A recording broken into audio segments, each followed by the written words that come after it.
Yo, man, We here. we definitely are. Yo, I didn't even cut the TV down. Hey, I got the remote over there. Please grab the black remote. We got to mute this joint. Hey, we got the game on tonight. Pick and Roll Podcast, episode 27. It's a very regular production, man. My man, appreciate you. So, what friends are for? Pick and Roll Podcast. It's me, Chris. I got Super Dave with me. Yo. Yo, man, we're going to get started first. We're going to share this thing up. How you feeling about the NLCS, man, or the NLDS? How you feeling? Um, I hope the Braves don't be typical Atlanta Braves. Yeah, They like to blow. Well, I'm not gonna say typical Atlanta Braves, typical Atlanta sports. yeah. Typical Georgia sports. University of Georgia is shaping up to do a lot of what typical Georgia sports does, man. Get to the finish line and just nut up. Mm-hmm. Just get real nutty. Let's see. But you know what? I think it's good that the Braves are back and the Hawks are back for that city. And then and for what it's worth, the Falcons are what, 2-3? Or they might be, yeah, I think they're what, 2-3? 2-3? Yeah. Or they're not winless. Let's look at the Falcons record, man. Yo, I'm because the Braves was up 5-2 and lost 6-5. that's rough. That's rough, man. That's some Atlanta stuff right there, man. That is Matt Ryan seeing Tony Gonzalez in the back of the end zone, but forcing it to Roddy White in the NFC Championship. That's kind of like the things they like to do. But in their defense, they eventually got back to the Super Bowl, and they were up 25 on the Patriots. I think the Falcons only got one win, though. No, I think they got two, man. I think they eked out two because they beat the Giants. They beat the Giants. Yeah, and they beat somebody else. They lost to the Eagles. They lost to the. Let's look at the standings, man. They lost to Washington. I'm this close to giving the city of Atlanta props. You know what I mean for sports, but let's see. The Atlanta Falcons are 2-3. 2-3. What? They're 2-3. When did this happen? Who did they beat? I'm pretty sure they beat a division opponent.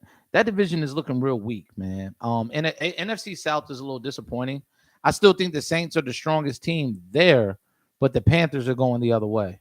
You think the Saints are the strongest team in the NFC South? Oh, wait. No, you know what? It's almost like I don't even put the Buccaneers in that class. I'm bugging. Yeah. But the Buccaneers, I almost like think of them as playing like marquee games every week, like they're not even a part of that division. It's weird the way my mind just did that. Oh, the Falcons beat the Jets. The Falcons did beat the Jets. Okay. Does that count? Yeah, I guess because the Jets beat the Titans, and so it's football's like that, man. It's too soon, huh? Nah, you know what? We can talk about it. But let's start with the NFL, man. Hold on, let me get this shared up. Yo, like, share, subscribe. Let us know, say something, hop in the live chat. You know what I'm saying? Tag up some names. Let people know, man. We talking sports tonight, and we definitely answer your questions. We mention your comments as long as you don't come in here wilding. We had a spam hacker a couple weeks ago. That got pretty dicey. I didn't want to get us banned from YouTube. Let's see. All right. We big time. We got a spammer. Yeah, that's right, man. We had a hater. We had a hater in the house. And I accidentally muted B Mac. You did. That's what was crazy. I accidentally muted B Mac, man. I couldn't see none of his posts. I mean, you muted B Mac. That's not a bad thing. It's not, man. It's not. Nah, ain't a bad thing. Here, all right, we can start here, right? Are the Cowboys for real as a Super Bowl contender? Nah, I don't think they're contenders yet. So you're not. Look, they barely lost to the Buccaneers, and that was week 1. I think they're a better football team than week 1, and as it typically goes in the NFL, teams get better as the season goes on. So I'll ask this: are they still in the Buccaneers caliber, or are the Buccaneers just clearly a couple of steps ahead of the Cowboys? I think the Buccaneers are a couple steps ahead. Now looking at the other team in the NFC, Rams. Cowboys had a chance to. They played the Rams, right? Mm-hmm. No, they haven't played them yet. Mm-hmm. They don't play them. They don't play them. No. So are the Cowboys in that Rams area. The Rams are my Super Bowl pick.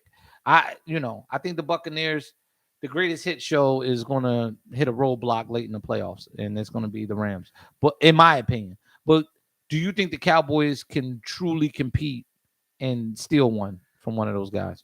Yeah, they can. I mean, it's football. Anything can happen. Yeah. You know what I mean? But I just think those few teams in the NFC just got a little bit more than the Cowboys right now. Okay. You know what I mean? I think defensively, I'm loving what I see from Trayvon Diggs, but you're getting these numbers because they're attacking you. Yeah. There needs to be more going on defensively. I mean, it's amazing that he has more picks than like 75% of the teams in NFL. Mm-hmm. It's crazy. I think Buffalo is one of the only teams that has more picks than Trayvon Diggs. Mm-hmm. And it's I like what they're doing, right? And I picked the Cowboys to win the division. I also picked the Giants to compete for that division. I was wrong. You was wrong. I was wrong. I was really, really wrong. Definitely wrong. Like super wrong. But I will say this. I did say Dak Prescott is going to be an MVP candidate, and I think he's in that conversation. I even put him in ahead of Josh Allen right now. For MVP? Yeah, Josh Allen. So that Pittsburgh game was bad. Josh Allen was your number one choice. I put him ahead of.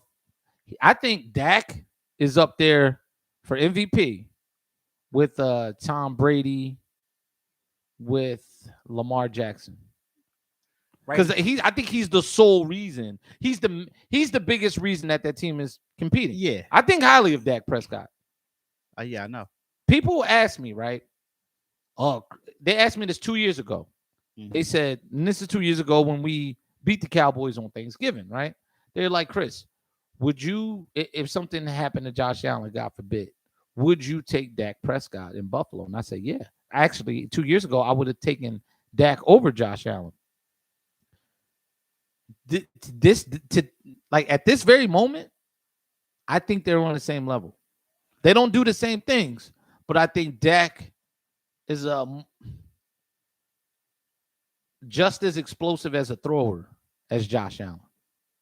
I think Dak is just as explosive as any quarterback in the NFL. Throwing the ball. I think Dak can put that ball anywhere. I think he's one of the elite quarterbacks. I honestly think he's top 5 in the entire NFL. Top 5 quarterback one. Yes, and I think he's doing it. Dallas is they're rolling. We're not just talking numbers. We're talking about performance. They're winning games, right? Like I think you have to attribute that, and you've seen what this Dallas team was last year without Dak. Look at what they're doing this year as opposed to last year. The only thing different is besides Trayvon Diggs on defense, which their defense is still not playing great ball. No. Their offense is winning these games. Mm-hmm. I'm saying Dak is the main reason why the Cowboys are having their success. And I think he's in that MVP category. Trayvon Diggs is like what he's doing and what Micah Parsons is doing is overshadowing how bad the Cowboys defense really is. It is. It's pretty bad. Like people, Cowboy fans, they don't see that. Yeah. They just see Parsons, getting to the quarterback. They see Diggs taking the ball away, but they don't see how many yards that they still giving up. Like last week, Diggs got the pick 6 and then came right back and then got torched for a touchdown. He did. I thought though the safety took a terrible angle. Yeah, that shouldn't have been a touchdown. Absolutely. That 20 years ago, he'd have cleaned that receiver up. Yeah. If he was decent. But I didn't know what the safety was doing there. And the Cowboys do have a tackling problem in their secondary. Mm-hmm. It's they start slapping. They do windmilling and they slapping at arms and trying to grab shoulder pads instead of putting guys on the ground. Last week, if New England had a better quarterback, they win that game. Even though Mac Jones played well, yeah, I think if they'd had, let's say an experienced quarterback. Yeah, if they had an experienced quarterback, they win that game. What's through these first 6 games? What's your opinion on Mac Jones? Do you think he's worth the hype? Do you think he's a franchise quarterback? I heard Rex Ryan say, look, this guy has a pea shooter. He doesn't have a strong arm. And there's no way you can play in that division in these conditions with the arm he has. Josh Allen has the perfect arm for the AFC East. Yeah. That is true. And I don't think there's any other quarterback in that division that has that arm. You need a strong arm to play up there because Buffalo's weather is pretty bad. Yeah, and the Meadowlands is a very windy place. Yes. It's extremely underrated. Yes, how hard it is to come up in the Meadowlands and be tossing that ball around in November, December. Yeah, yeah. But as far as go back to your question with Mac Jones, he's just like a middle of the road guy. Like I don't put too much stake into Alabama quarterbacks. I told you that. Oh yeah, we never do.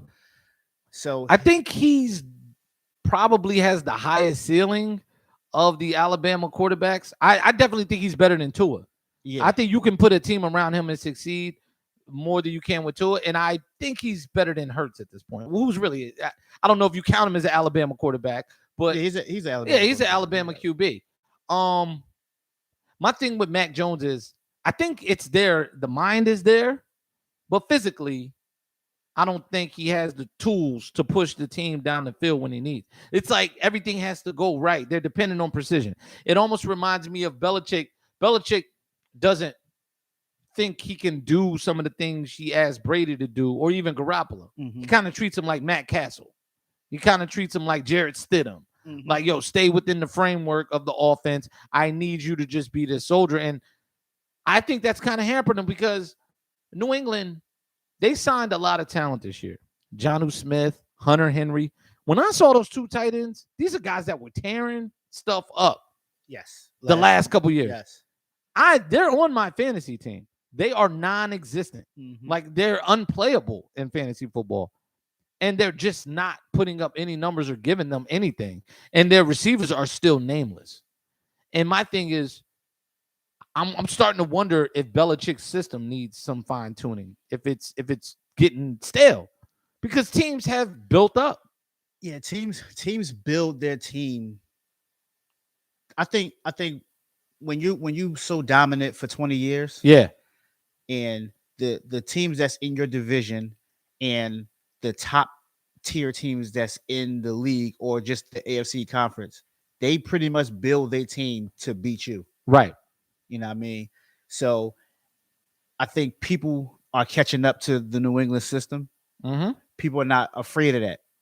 Not at all. They're not afraid to go into Foxborough and punch you in the mouth. Before, I mean, when Brady was there, like there was a little doubt, like, we're going out there to play New England. Not only do we got to worry about Belichick's defense, we got to worry about what Tom Brady going to do to us. Yeah. But I think Mac Jones went to the perfect team. I don't think he would have any expectations if he'd have got drafted by any other team.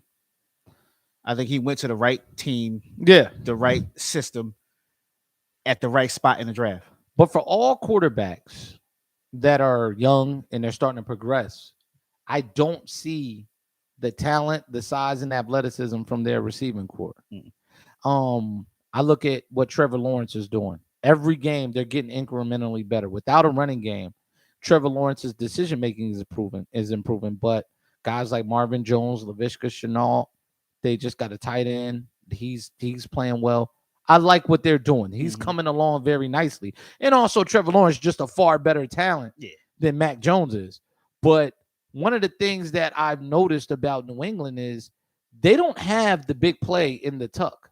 You know what I mean? That big play after, the response to the Trayvon Diggs pick interception, that was bad safety play. Yeah. And that was really, I think Mac Jones just threw it. He really threw it in traffic. That wasn't a window you should have fired that ball in. But once again, we know Belichick's a great coach, but I think, when is New England going to go get a real receiver? You know what I mean? A top flight receiver. I think Belichick he's stuck in his ways. Yeah. For years, he felt as though besides, like, we're gonna take Randy Moss out of it. Yeah. But for years, Belichick thought, I have Tom Brady. I don't need Yeah. a top receiver. This is a position I don't have to pay for. Yeah, Yeah. because he's gonna make them better. Right. Now you don't have that luxury. Nope. So now maybe next year, maybe someone, Mr. Kraft or the OC. What's the OC? McDaniels. Josh McDaniels. Maybe they'll sit him down and be like, look, we need to address this wide receiver situation. Oh, what up, B Mac? He said Mac Jones threw a dime. I think it was a high risk pass that ended up paying off. Yeah. I don't consider that a dime. A dime is like I don't know. I can't really say who threw a dime this weekend. Like, I don't know one particular, but I mean, that was just bad safety play. The safety misread it, and he probably should have been playing the ball. I think he had his head down and he didn't want to clear the guy up. That's what I'm gonna go with, because he looked like he just rediverted his course away from the receiver because he was defenseless. That's what he was trying to avoid the penalty. Right. You know, it was just, I don't know. I'm looking at, I love what's happening with Trevor Lawrence. Shout out to Tay Wade. I was talking to him about his Jaguars, but I will say that I love Trevor Lawrence's development. And on the other hand, Tua and the Dolphins had that game in London closed out. They should have won that. But once again, I'm telling people, Miami Dolphins are a bad football team. I don't care all the draft picks they've had. They've wasted a generation of draft picks. Now they have to go back into the lottery, and they don't even have their first round pick. So now they have to go back in there and do this thing all over again. Their defense is nothing to speak of. Oh, man. The defense is going to be there. You know, oh, man. Look, the New England style defense. Yeah, New England style defense. It's going to be amazing. They're going to compete for the AFC East.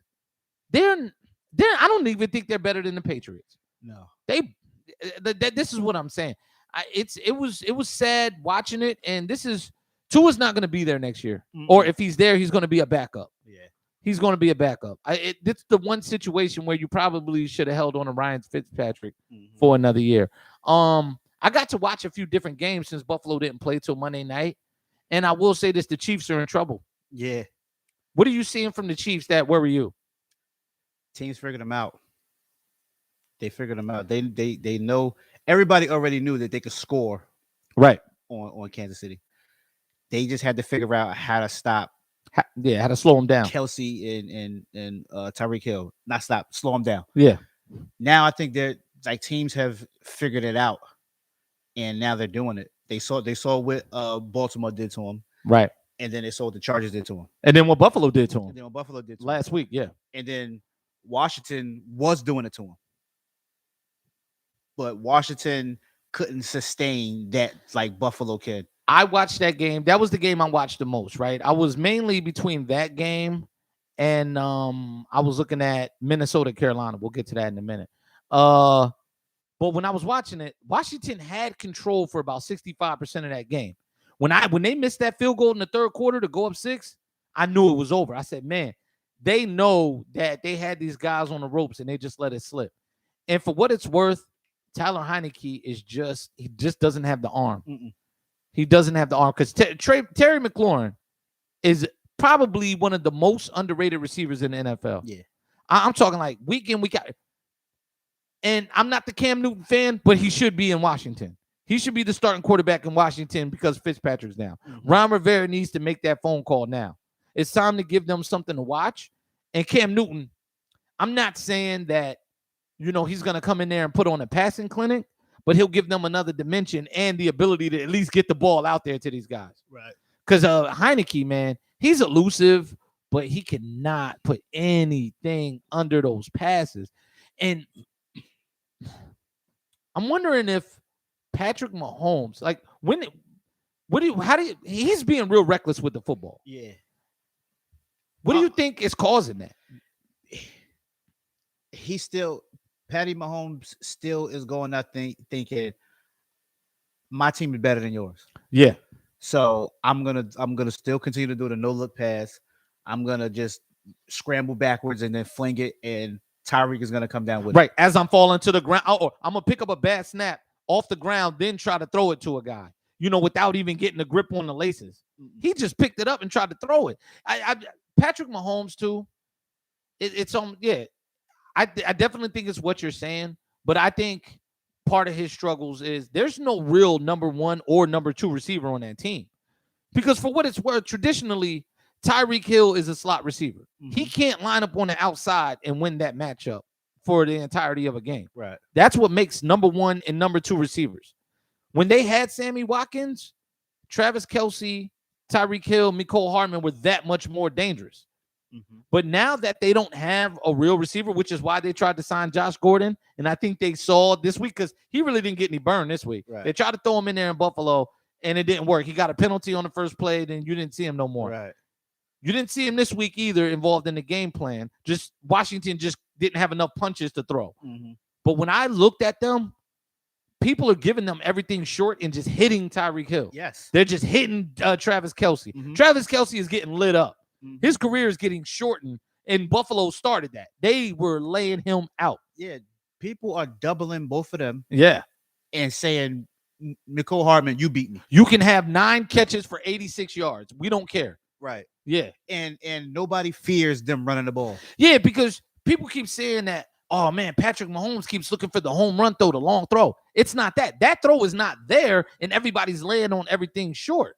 And he looks a half a step slower running to me. I don't know if the toe injuries and the leg injuries over the years have gotten to him, but he doesn't look as fast as he looked over the last couple seasons. Yeah. And I'm not saying he's getting old, but it just I definitely saw that against Baltimore. yeah. Like when they were pressuring him, he it just seemed like he was running in quicksand. He could not get away from no pressure. But also I think people know that my corners are going to be able to make a play on whatever throw he makes. So we can just run up the field. We can pin our ears back and go. We don't have to mush rush. We don't have to stunt. We don't have to do anything special. We can just go straight up the field and go at Pat Mahomes because my corners and my safeties and my linebackers, and in teams with drop coverage linebackers are going to have a lot of success against Kansas City. Washington didn't have those. Their D line was eaten, but they just didn't have those linebackers that could drop into coverage. I really want to take a look at this Titans and KC, right? Because you saw the Titans speed last night against Buffalo on defense. That was something that gave me cause like, wow, Buffalo needs to pay attention to this right now. Because even though we moved the ball pretty much with ease, there were certain drives and key moments where their linebacker speed was just out of this world. Yeah. Right? I want to see how Patrick Mahomes and them respond with these linebackers that can zip all over the field and get after you. That's going to be a very interesting game to watch because could be the Chiefs season right now. Yeah, they and then like everybody in their division is just outside of the Broncos. The Raiders and the Chargers are looking really good. Raiders bounce back. Do you think the firing of John Gruden had a lot to that? The team coming together. Yeah, maybe. I really just think they had a down week last week. Yeah, I think when they lost to the Bears last week, I just think like it was fresh. Yeah, and it was still like a distraction in the locker room. And then once that got taken care of, where they didn't have to continue to answer questions about Gruden, and they was able to just play, it showed they had a better out. Even though it was against the Broncos, it's still a division opponent. It's a rival. So they got up to play. Is Baltimore one of the top teams in the NFL? Where would you rank them? Are they in the top 5 in the NFL right now? Yeah, because what they did to the Chargers, I wanted to press charges. I was ready to like, yo, man, we gotta call Congress or something. Yeah, we need a federal investigation because this was abuse. Baltimore should be 6-0. They should be. They really should. They should be 6-0. Yeah, because I was looking at that, and then Lamar's proven a lot of. Wasn't this? Remember before the season? Didn't it one like an anonymous exec say this is the year that the league figures out Lamar Jackson? I don't know who keeps saying this wide receiver. Somebody this week, the Bengals linebacker said Lamar Jackson is a running back playing QB. I don't know why he said it. I don't know who he was. I just saw the headline. They didn't mention his name because it was a blip story. I got to read into that. But whoever that Bengals linebacker is, I'm sure he's very young, and he's going to be very regretful. He's going to get pointed at as Lamar Jackson runs for a touchdown on them. And to me, Lamar Jackson is the clear front runner for MVP because no one's suffered more injuries on their offense, and he's still rolling. Mm-hmm. Now, I do think if I'm looking at the AFC, Buffalo is still a great matchup for Lamar Jackson because of the talent we have on both sides. Yeah. And we can go blow for blow on either side of the ball.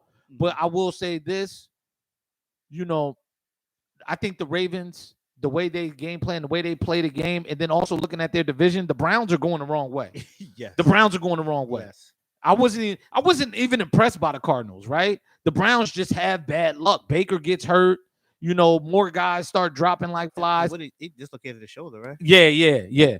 I think they popped it back in and he came back, but it wasn't the same. And then Odell Beckham Jr. dropping passes. He dropped a critical fourth and 5, I think. I mean, this is a guy that's going the wrong way. And I've been telling people he's not, I hate saying he's not worth the money, but that's just what it is. You can't invest that much money into a guy like Odell Beckham Jr. because he's not reaping the rewards that you should get from a marquee number 1 wide receiver. Now people are seeing what I've been talking about. Odell, he drops way too many passes to be that talented. Yeah, it's like, look, Jarvis Landry's out.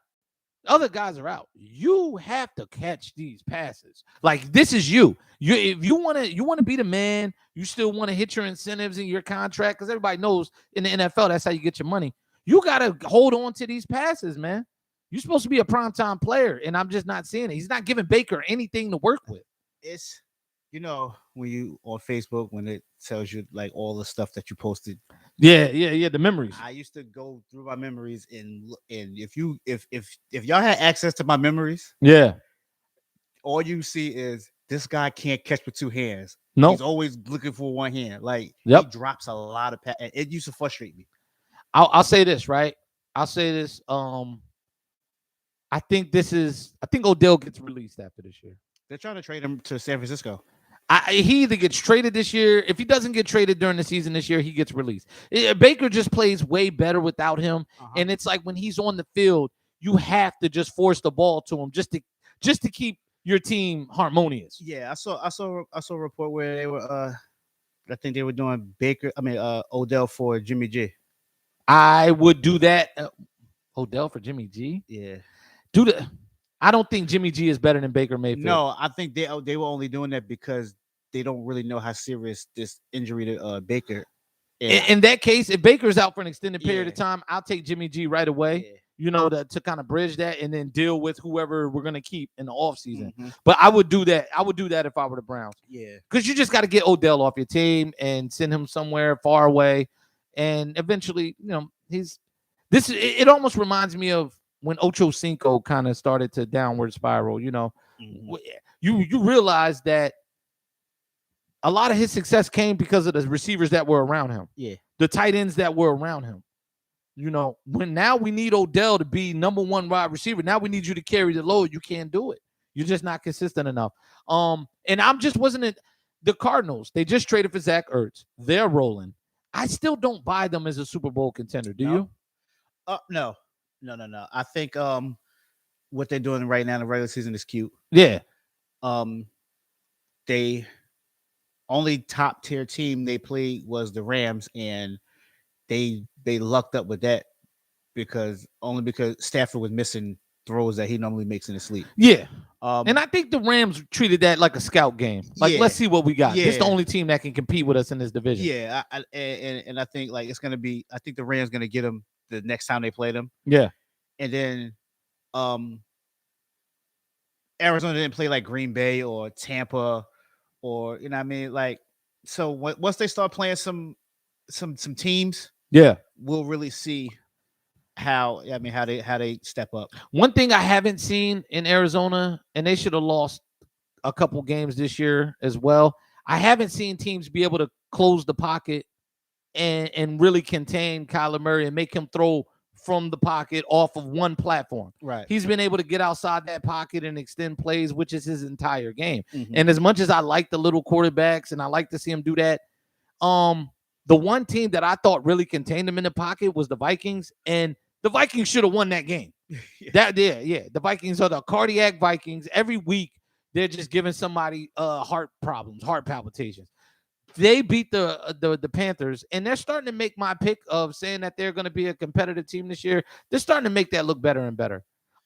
I think San Francisco could have beat Arizona a couple weeks ago. Yeah. That was the other game that was good. It was 17-10. And I'm just not impressed by the Cardinals. I keep hearing like, oh, Super Bowl contender, all of this. But a lot of these guys that depending on making plays are old. Yeah. They're just old. And DeAndre Hopkins, I'm going to be alone on this one. He's no longer the top 5 receiver to me that people said. I thought he was losing a step last year. You know, he's still good enough, right, to get catches. But that game-breaking DeAndre Hopkins is not there anymore. I still think he's top 5. I don't know, man. I don't know. We can revisit this later in the show. Yeah. But off the top of my head, I gotta go. I gotta go Stephon Diggs, and that's not just being a homer. I think Diggs right now is better than him. A little bit of a homer, but okay. Yeah. I mean, yeah, I'll take it. But Diggs is definitely top 5 to me. If you look at what the numbers last year, look at his performance this year so far, he's definitely up there. Diggs is eating, and he does it every week in, week out. Let's look at other receivers. Let's see. We gotta really think about this. 3. What are you looking? What are you looking at? I'm looking at the teams and then thinking of their wide receivers. Yeah. We definitely gotta we definitely gotta look into that, right? But I don't think the Cardinals are this contender that everybody's saying. I'm still not buying it. I still think it's a Buccaneers and Rams conference. But the Packers, Aaron Rodgers, I gotta give it up to him. Mr. I hate this. I'm complaining. We can't compete. My man went up to the crowd in Chicago and he let them have it. He said, I still own you. And then discount double checked them. When was the last time we seen him do that? Against the Bears? Yeah.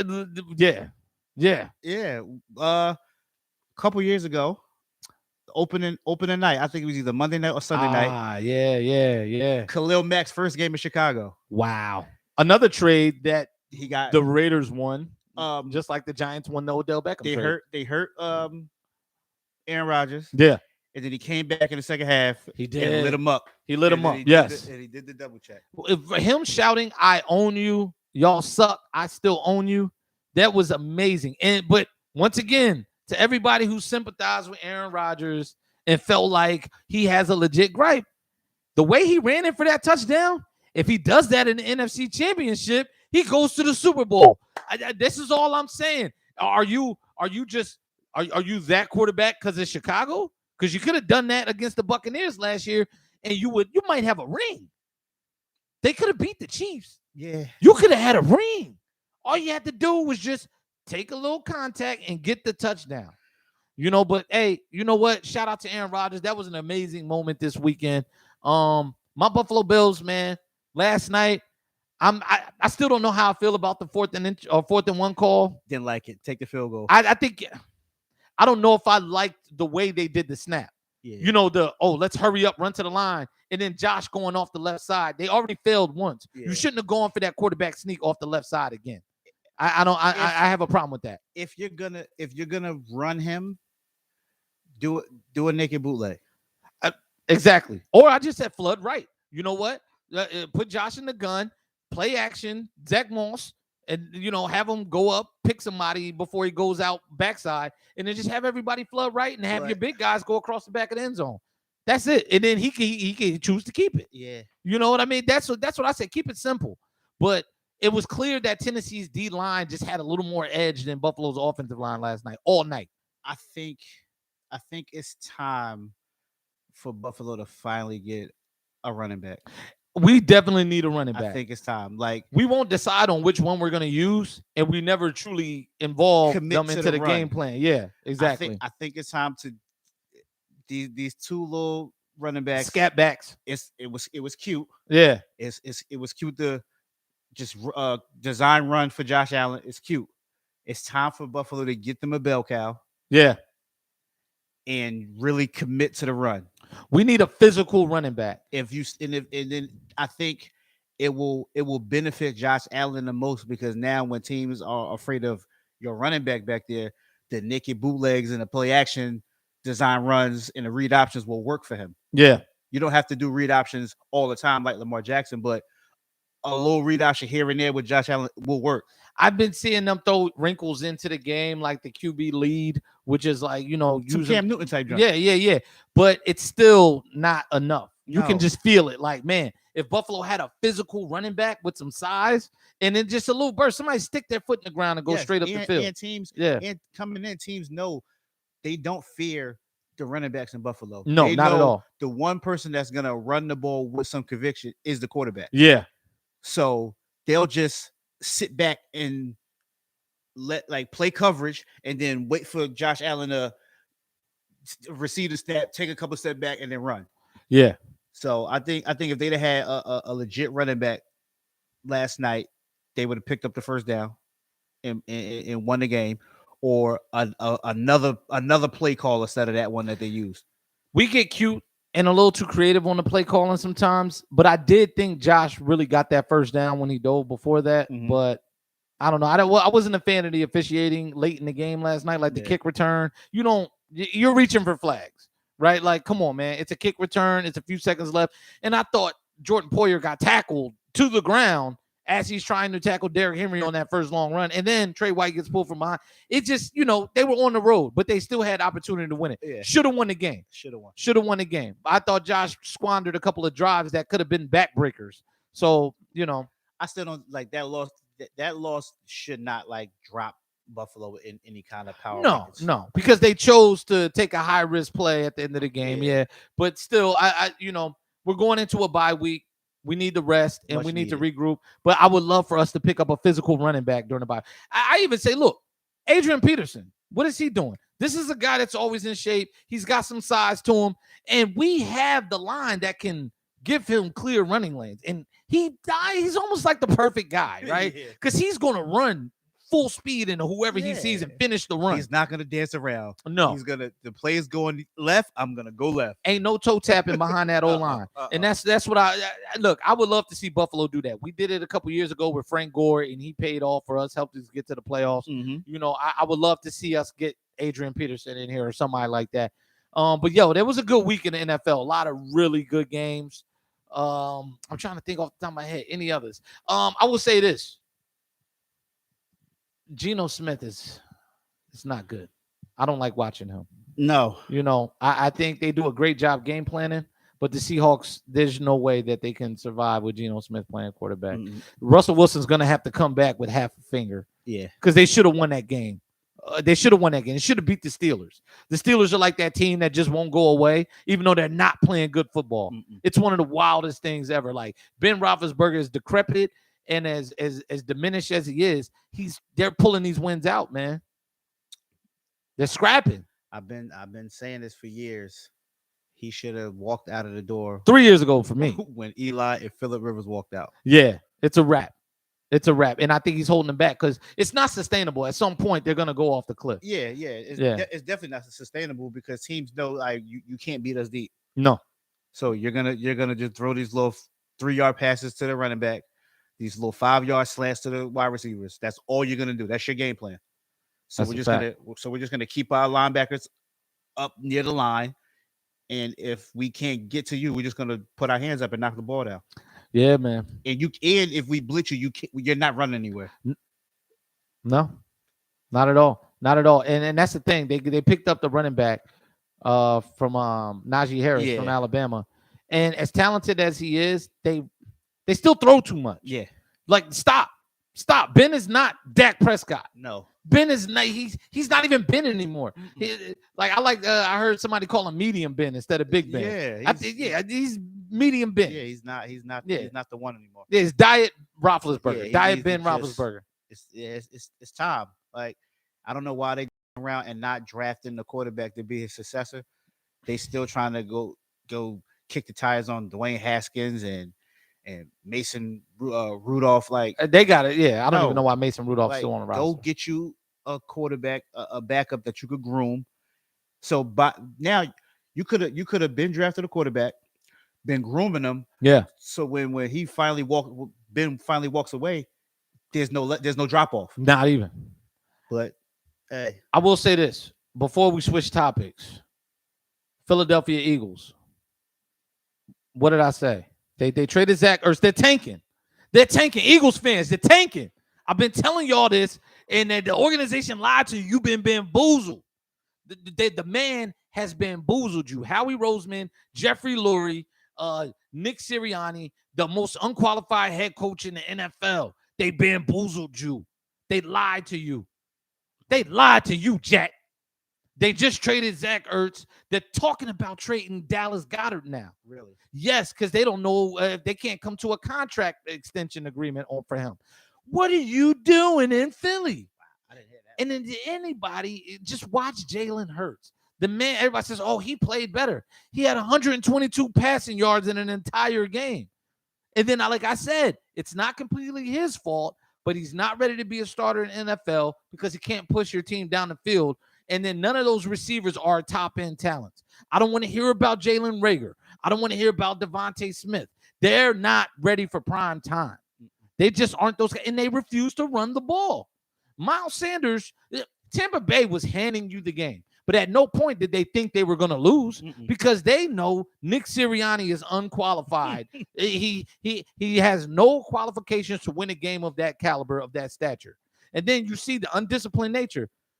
You know the NFL has been throwing flags for getting up in people's faces. Why would you stand over a guy and get up in his face that late in the game because you made a stop that led to a fourth down? You didn't even get him off the field. I see if you stop him on 4th and 6 and you're happy, Right. the refs aren't going to step in there. But you just made one of the few tackles that you linebackers ever make because your linebackers stink. Some of the worst linebackers in the NFL, they stink. They stink. They're awful. They're terrible. Tell them why you mad. Listen, man, Eagles fans, the tank is on. See, the Sixers were honest about their tank. Eagles been lying to you, Jack. Y'all been fooled. Y'all been fooled. Eagles fans, y'all been fooled. They did y'all dirty, man. Nick Sirianni should be a one-and-done coach, and Howie Roseman should go.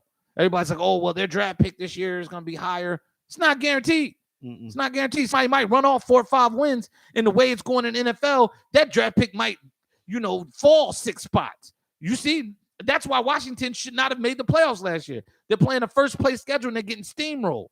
The Eagles, the best thing you guys can do is lose. The best thing for your organization to lose. I don't want to hear no more complaints.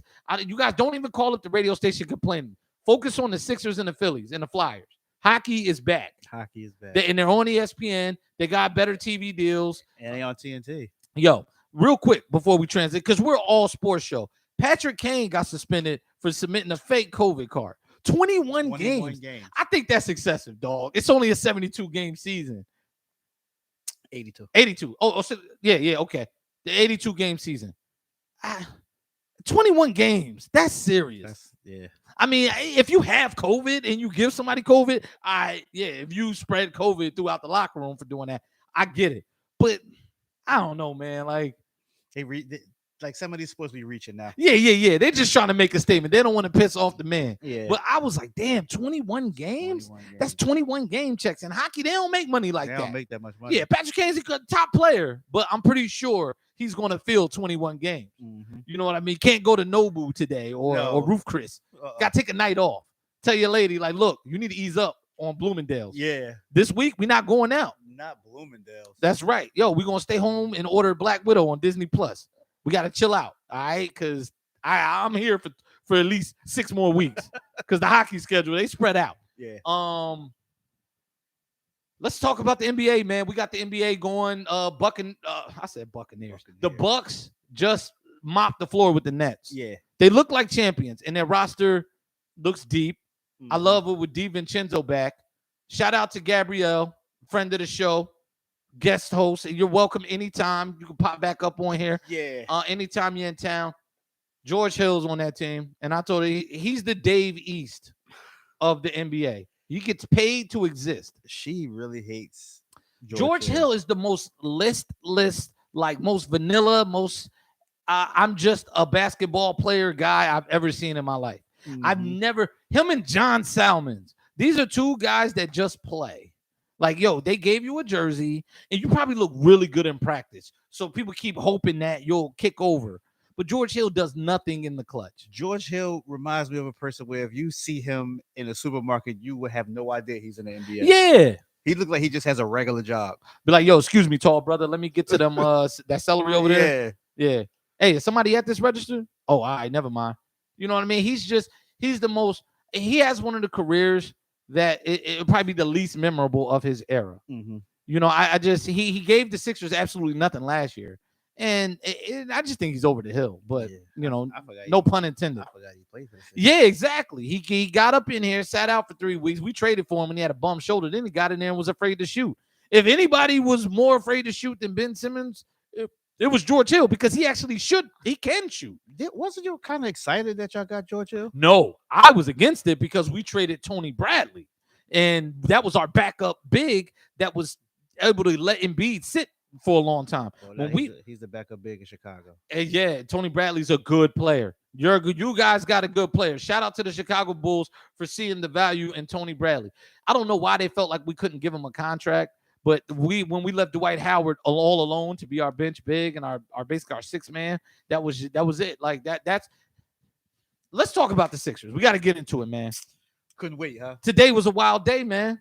Today was a wild day. Today, in the latest edition of the biggest soap opera going in sports, Ben Simmons versus Daryl Morey and Doc Rivers. Mm-hmm. So today, and now Joel Embiid. Let me break it down to you how it was going down today, right? So it was wild. So last night, the Sixers released a statement. Ben Simmons will be talking to the media tomorrow, which is today.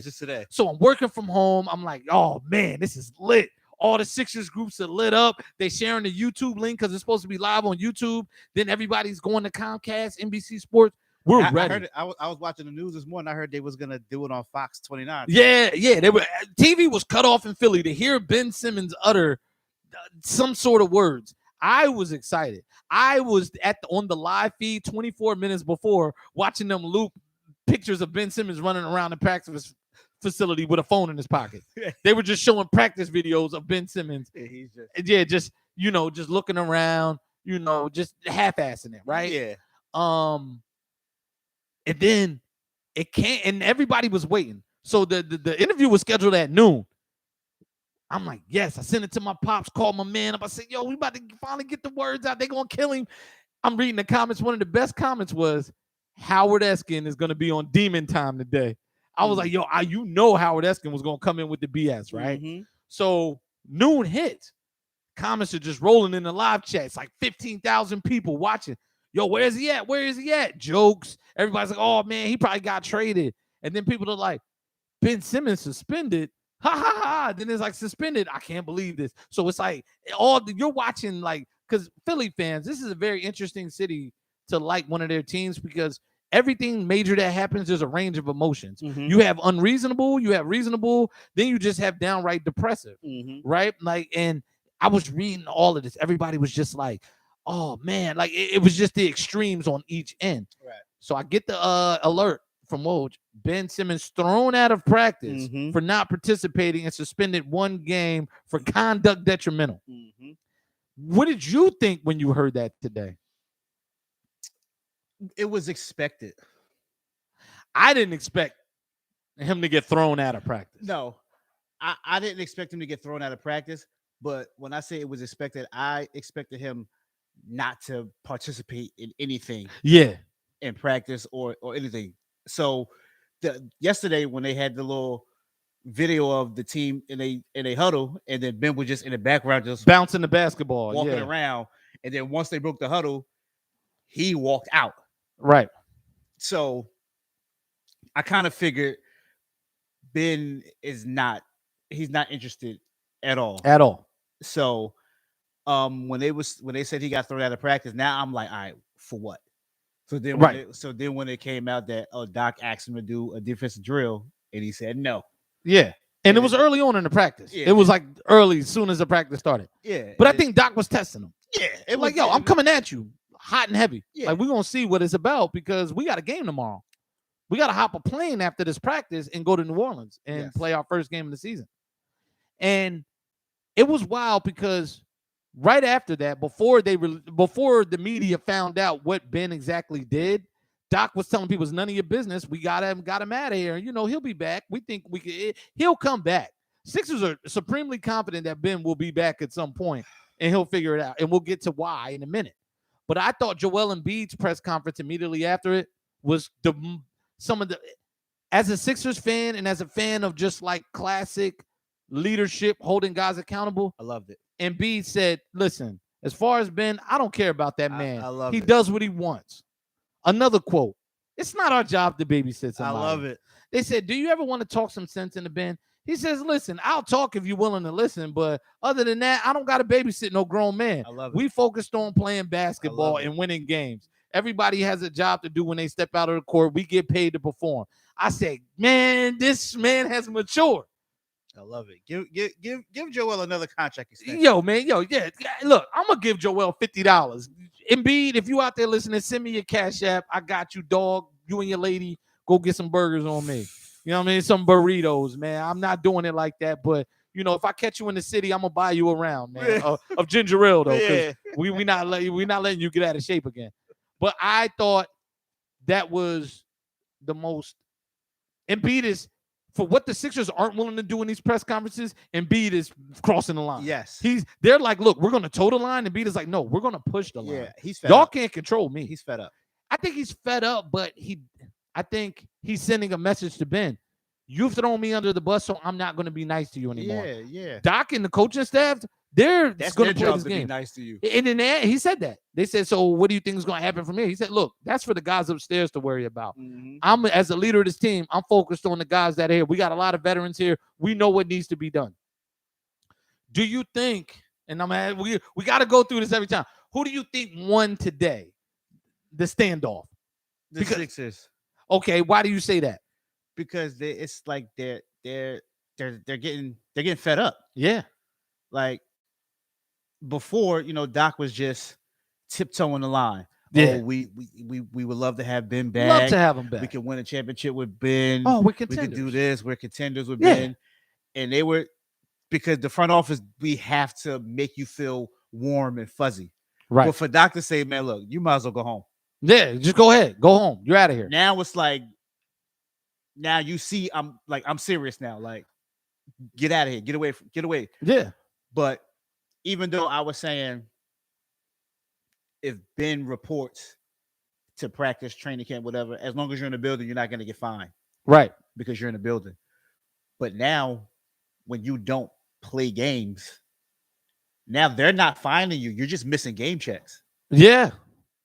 So it's going to hit the pockets. It just hit the pocket. It's going to hit the pocket again tomorrow night. Another $360,000. Yes. He's losing $360 a clip for each of these games. And the thing is, the Sixers are setting up for whatever legal or arbitration battle is going to come by using conduct detrimental. We saw this in the NFL. They use conduct detrimental when it's time to deactivate somebody. Yes. Keyshawn Johnson, T.O. T.O., all of those guys. Conduct detrimental is when you get, now it's serious. That's your pink slip at work or your, you know, or in high school, you're the bad write-up. Mm-hmm. You're going home for 5 days. That's it. You know what I'm saying? Mr. Henson, 5 days. 5 days. 5 days. Like, damn, I had enough 5 days. That man, shoot. I had a whole school year's worth of suspension. But anyway, I just looked at it today. The Sixers definitely won that in my eyes. Mm-hmm.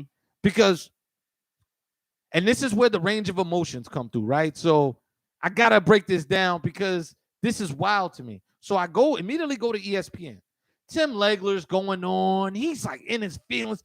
I can't believe the Sixers let it get here. It's destroying the team. It's the locker room. And oh my God, you knew in the summer you could have avoided this. Now now you can't trade him. Oh my God, like it was just like the world is on fire, right? Then you go, of course, Brian Windhorst, you know, the Clutch Sports embedded reporter, Akron, Ohio's own Brian Windhorst. Mm-hmm. He comes in, he's acting like the sky fell. And then Adrian Wojnarowski kind of dialed it back a little bit. So you got all extremes once again. Then you got Sixers fans arguing with me on social media. Oh, Chris, man, we need a guy in there that's going to help us win the championship. He has to go now. I'm tired of putting up with this. First of all, you're not in the organization. You don't have a Sixers jersey or a contract. Mm-hmm. You don't work in the front office. You're not affiliated with this thing other than being a fan that occasionally buys tickets like me, right? Mm-hmm. So I can be fed up, but only to a point. Yeah. This guy was acting like he just couldn't bear it anymore. Like, man, Ben Simmons is making my life uncomfortable. First of all, This is a good old fashioned Mexican standoff. If nobody knows what a Mexican standoff is, this is take 10 paces and send. Every time Ben sends, they're sending back a bigger gun. Ben's got a 3-shot. They got a 6-shot Colt, 45 Colt revolver from the 1886. This is a good old fashioned standoff. And I'm telling people, this is war. Like, we're dug in right now, and we have to be dug in. Have to. You have to. Like, so you got some Sixers fans that think Ben is ruining American society and that he needs to go. They're calling him names, doing all this stuff that they know the guy can't handle, whatever. But then you got some people that are like, well, we'll see how it plays out, you know? Yeah, Then you got people like me that's like, look, you know, hey, they're not budging. Ben's not budging. Somebody gonna fold. Something got to give. But we're playing cards now. Yeah, something got to give. This is high stakes poker. Yeah. And right now, Ben Simmons they withheld $8.6 million, and he's lost almost $2 million of that 8.6 that's sitting in some escrow account somewhere. So the Sixers, as an organization, they're more than happy not to pay somebody who's not doing their job. Absolutely. Yeah, because they're in the luxury tax too. If you're owners, this is somebody's personal money. Yeah. And this is a billionaire that you're trying to wreck his franchise. Yes. Something that his personal pockets, all his business interests, this is something he's heavily invested in. Yes. A lot of high ticket players on his roster.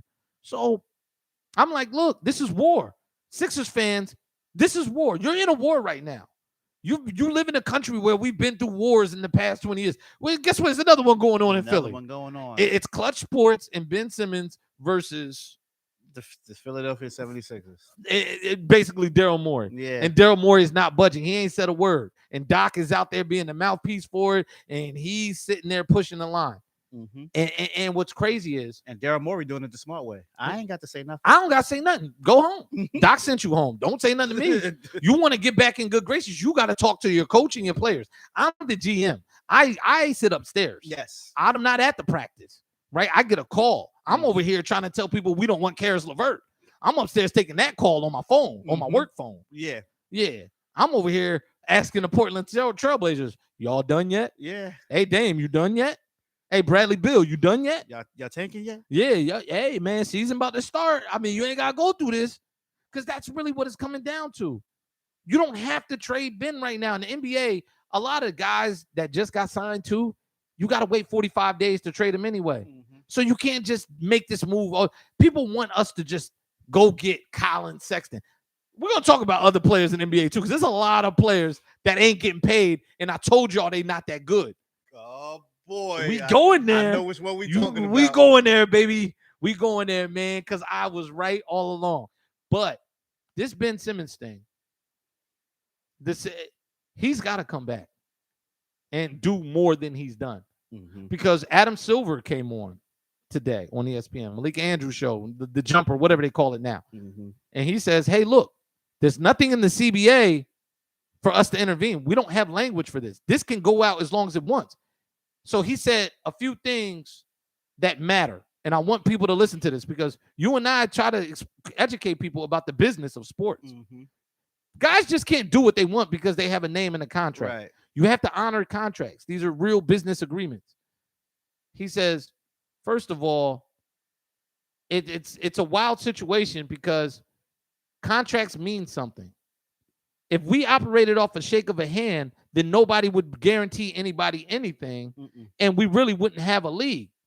He says, secondly, it kind of messes up the trust of owners, GMs, and players because a lot of the moves that they make for themselves and for their teams are based off of where they think guys are going to be playing.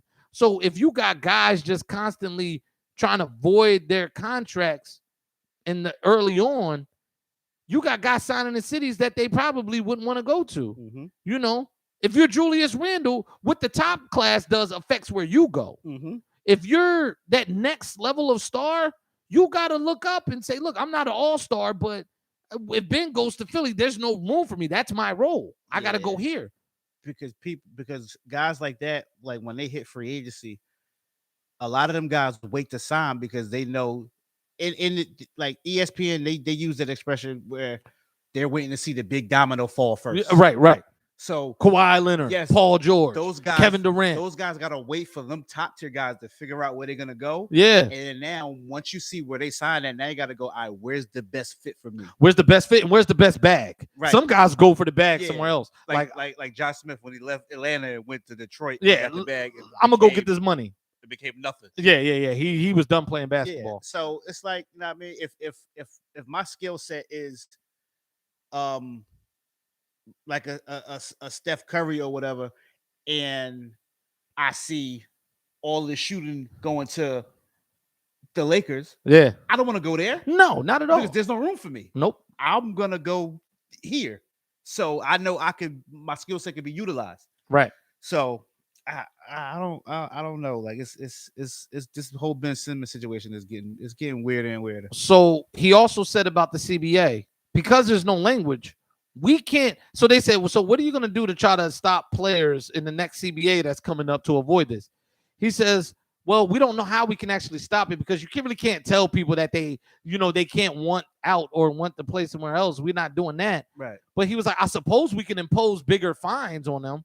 And this is where Ben Simmons and Rich Paul, what you're doing has an effect because no matter what, just like you see in the NFL, Roger Goodell represents the owners. Mm-hmm. Adam Silver represents the owners. Mm-hmm. The owners are just a lot more friendlier with the players in the NBA than they are in the NFL. Right. But you're going to start seeing conduct detrimental in the next CBA mean a lot more. A lot more. Or they're going to withhold some of that financial impact. And this is what they don't want. Rich Paul and Ben Simmons are playing a dangerous game that they're losing. And they're ultimately going to lose because the players union already said they're not backing them. That money you can't get back. If it's non-recoupable, we're not fighting for you. No. There's nothing we can do for you. They're staying out of this. And then Adam Silver also said, yeah, a player can choose to not get paid and withhold his services, but teams can also choose to withhold the money from them. And that can go on for as long as it wants until they come to an agreement. Yeah. This is a good old-fashioned standoff. The lines have been drawn. And this man has not been getting paid for like the last month and a half. I want people to understand. Hey, Ben Simmons is probably rich. He has more money than you or I put together times 10. Yes. But you don't have anything coming in. Your bills aren't stopping. We're positive he's taking care of somebody. Yeah. You know, car insurance, home insurance, property taxes that you got to pay every month out of these new homes you're buying. He just bought that $17 million house. Your house, your parents' house. He ain't even get to this is the second contract. He just got to the second contract. He's blowing through the second year of it, right? Like he's losing a lot of money. And this is where Adam Silver basically let Ben Simmons and Rich Paul know you're on your own. You're on your own. Like this is it. Like, yo, y'all this is no man's land for everybody. I think Ben's going. I think he's gotta be the one to cave in and just like, all right, because the Sixers are dug in. Yo, somebody said tricking in the comment. Ben out here tricking. He stay with the ladies, man. I ain't mad at that. I ain't mad at you, Playboy. Yeah, like I said, the Sixers are dug in. So I think it's gonna be Ben the one that crumbles and comes on back. He's got to fold because when you start putting conduct detrimental on there, now it goes to arbitration. Adam Silver stated that the Sixers can continue to withhold money from him. And then I saw another report where they're saying, well, you can't just do that to somebody for a whole season if they show up. You can't withhold 100%. Eventually, you will have to pay them after arbitration a small percentage of their salary. But Ben, you're not in this for a small percentage. And then if you were going to show up and fold, why show up at all? Why show up at all? Yeah, you're wasting time. Allegedly, you sold your crib in Philly. You don't have nowhere to stay around here. Well, why would you show up and spend money to do this? He should have just showed up. Just show up and play. And then either show up and play or use the injury excuse. Yeah. So now, my pinky toe hurt. If you say you're hurt, then that video of you just in the back playing defense, just running around, like that doesn't happen because you're hurt and they don't want to put you out there and you hurt it more. Right. So just stay on the side, go on the trainer table, say my hamstring hurt, I had them stretch you out. A few things happened today. Kwame Brown did a live today. Did you see it? No, I'm tired of him. Okay, but he made some points. He said, Ben Simmons, your agent don't love you because you're giving back a lot of money. Kwame Brown was focused on the money he's giving back. Yeah. And he said, Once you get that stain on your name in the NBA, It's hard to get it off. you can not gonna be able to get it off. Latrell Sprewell. Listen, we've seen this happen several times over. Lance Stevenson, he could probably still give a team something. He can't get a job. J.R. Smith, he wasn't done by any stretch of the imagination. Where is he at? There's a lot of guys that once they get that stain on their name, no team is going to touch you. And he has such a glaring hole in his game. With that hole in your game and the fact that you can't be trusted, who is going to want to trade for you and give up anything real? You see what I'm saying? Nobody. Yeah, shout out to J Dash. He said they thought they could bully the Sixers the same way AD did the Pelicans. That's what him and Rich Paul were trying to do. Yeah. This is a coup attempt, and it's failing. It's failing. And I'm telling Sixers fans, we're still third in the East. You and I both agree on that. Yeah. The Sixers have installed the system that they're going to run without Ben. I didn't even think they were going to play Ben. If he just showed up in practice, they would just sit him. Yeah. The way Blake Griffin did, Yeah. the way a lot of teams do, a lot of guys right before they get rid of the him. way Cleveland did Andre Drummond. We need you to stay in shape. If we do put you out there, chuck 3 threes 3 times in a week and you're gone. Yeah. We'll get you out of here. You might not go to the most advantageous place, but you're gonna get out of here. Yeah, you'll be out of here because you'll be shooting threes. I never thought the Sixers' ultimate goal was to have him come back and try to chase the championship. It was to come back and help both parties. He hasn't realized that, and Rich Paul hasn't understood that. Oh, that was terrible. Wow. That was a terrible shot. I mean, this is just where he's at. I think he's being misrepresented, and I think eventually you're going to see Rich Paul get fired because you don't pay for this. No, you don't pay for this. I don't think Rich Paul. I don't think Ben Simmons will fire Rich Paul. I think players won't go to him to represent him. Yeah, for him to represent them. I think it's definitely ruined because LeBron's almost out of the league. Yeah, you know, the guy who gives you your credibility is almost gone. LeBron might have to come out of the office and be an agent himself in 2 years. So it's wild, man. But yeah, man, it's the biggest soap opera in sports. Adam Silver also advised Kyrie to get vaccinated. I thought that was interesting. Adam Silver said, look, science is on our side. You know, as science says you should get vaccinated for you, the people you work with, your family, everybody else in the NBA. Everybody's saying it now. Kyrie is not with the Nets. You can't play with him. They're still going to pay him half his salary for the road games that he could play, but they say we're not going to have you in and out. Yeah. And I like the stance that Sean Marks made. Yeah. Like, you're not going to dictate what's going on with this organization. Like, not at all. Yeah, we want you. You're a great player. With you, we're probably the clear-cut NBA Finals champions. Without you, we probably still can get to the finals. Yeah, you're a big toe with Kevin Durant healthy away from going to the finals last year.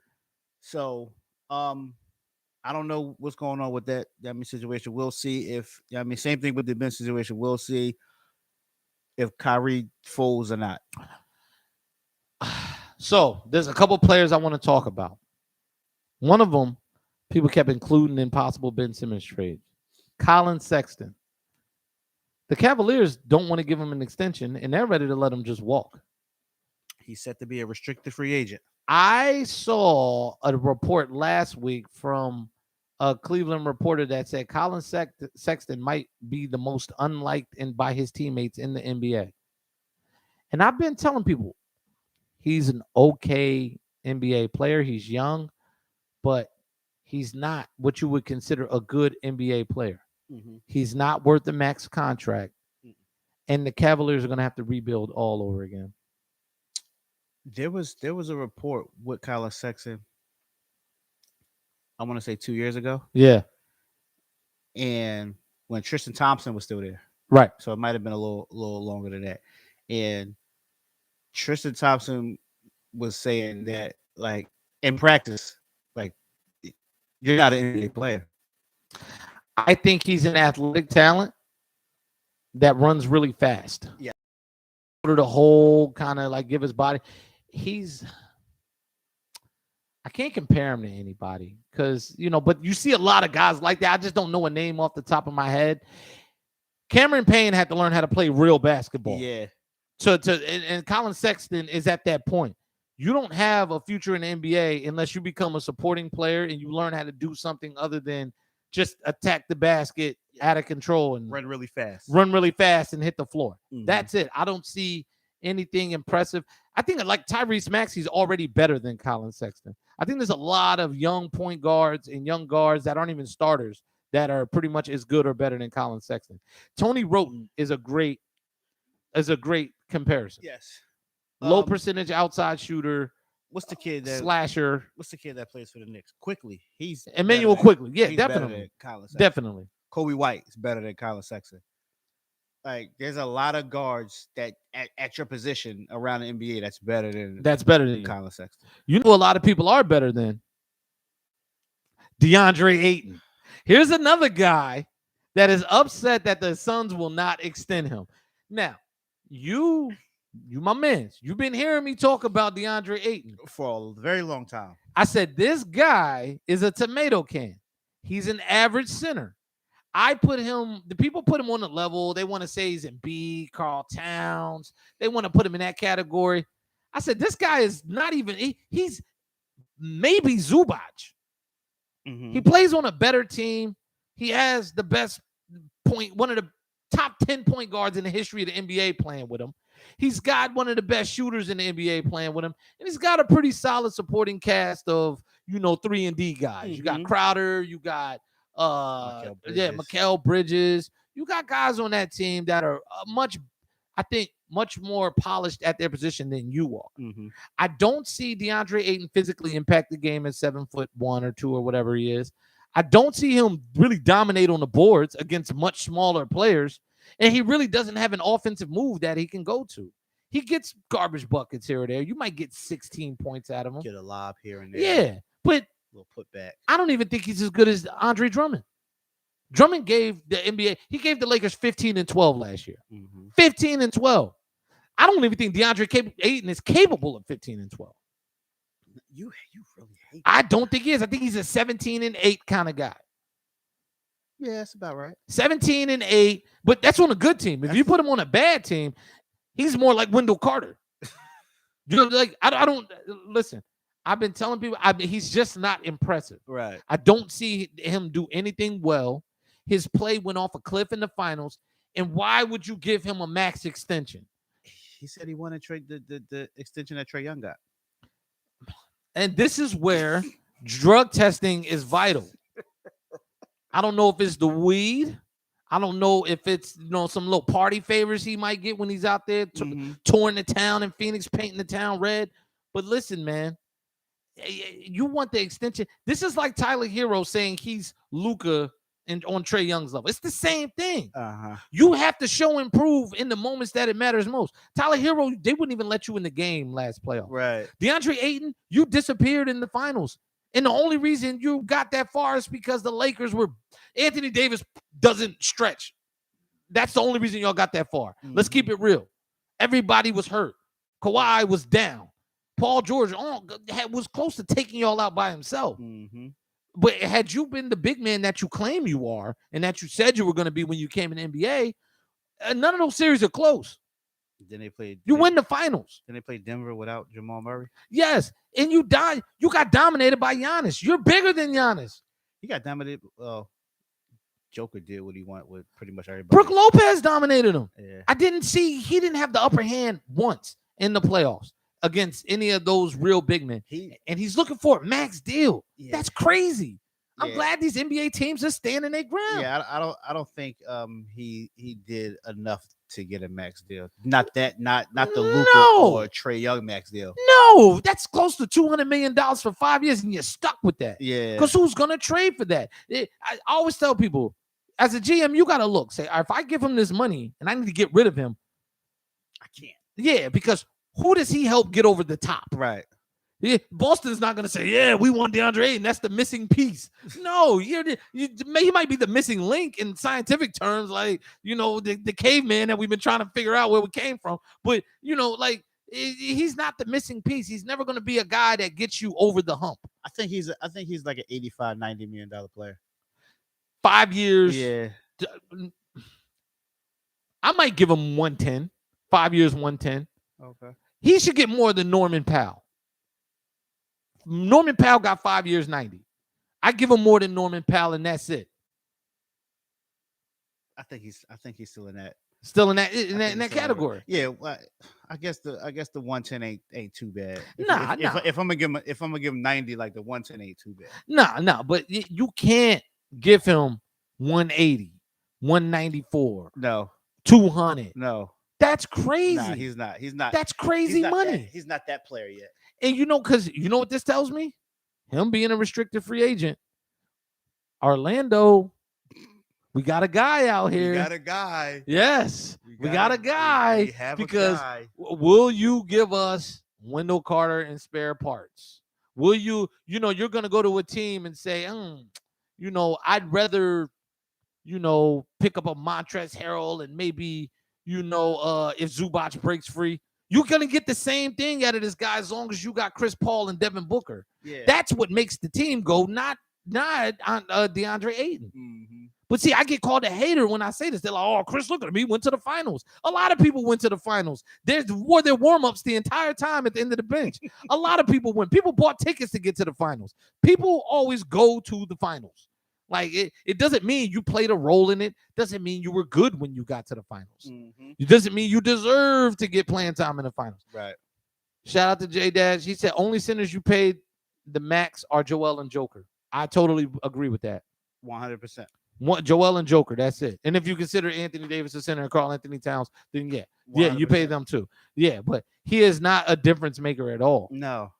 And people, I think you're going to see it this year. I think the Suns fall down in the West, and you're going to see it. Yeah, he's not one of them guys where, like, when you're making your game plan, you're like, oh, we gotta really watch out for DeAndre Ayton. We better account for this guy. Yeah, he's not that.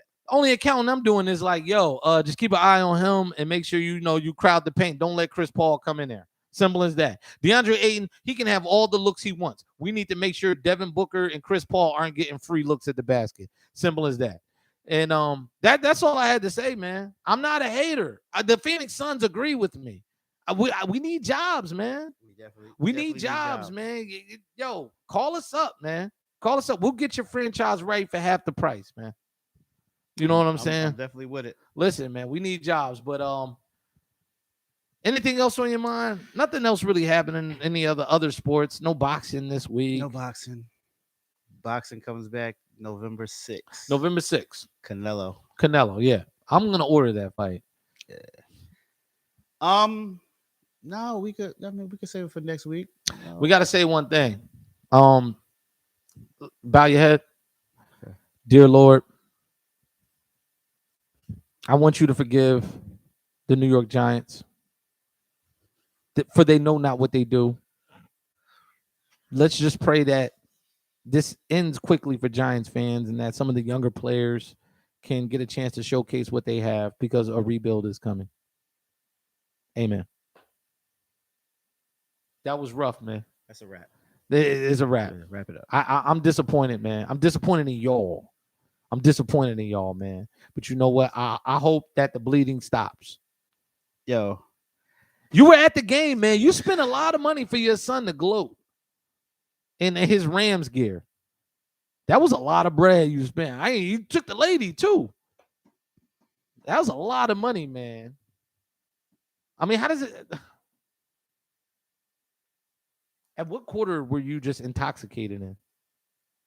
The second. All right, cool. As long as you got drunk in the second quarter. There's only 2 times I think you should get drunk in the game: when you're blowing another team out and when you're getting blown out. When we went down to Miami in 2019, I was hammered, but we were kicking Miami's butt. So I was like, look, I was falling out of the chair. My homies had to get me up.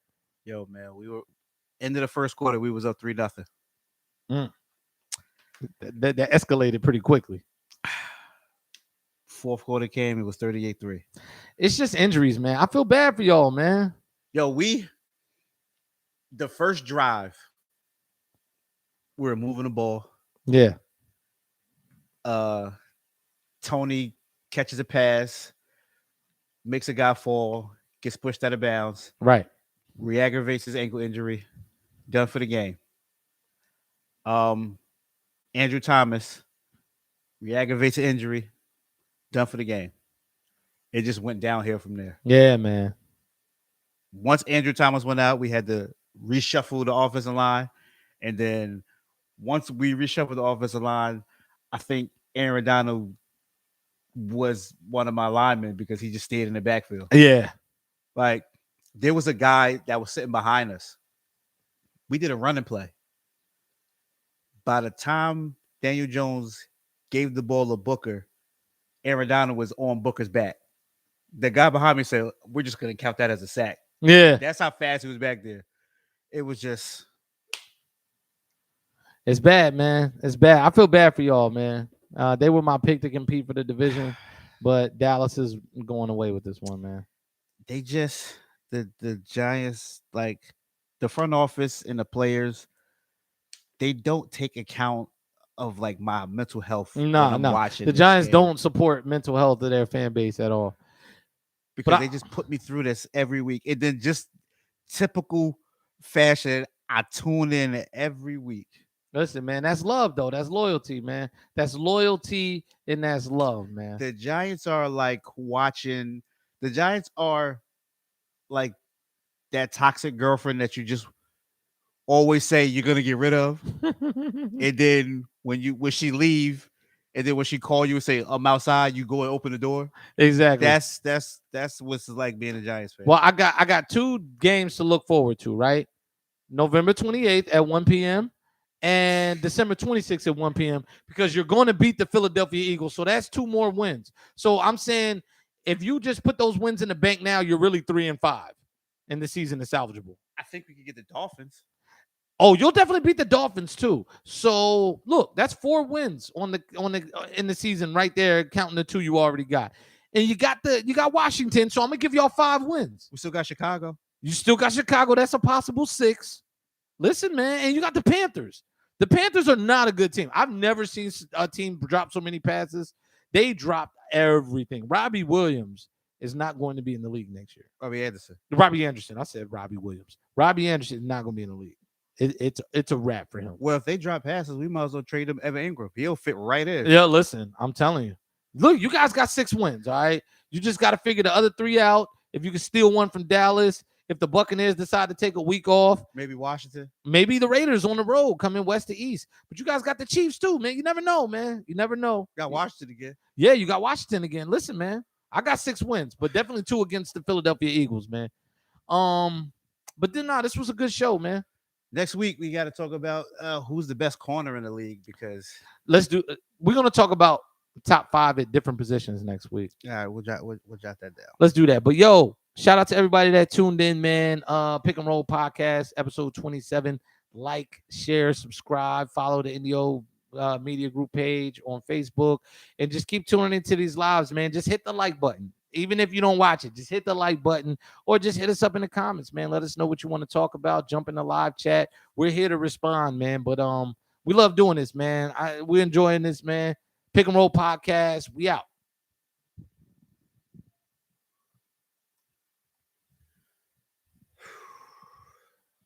Y'all definitely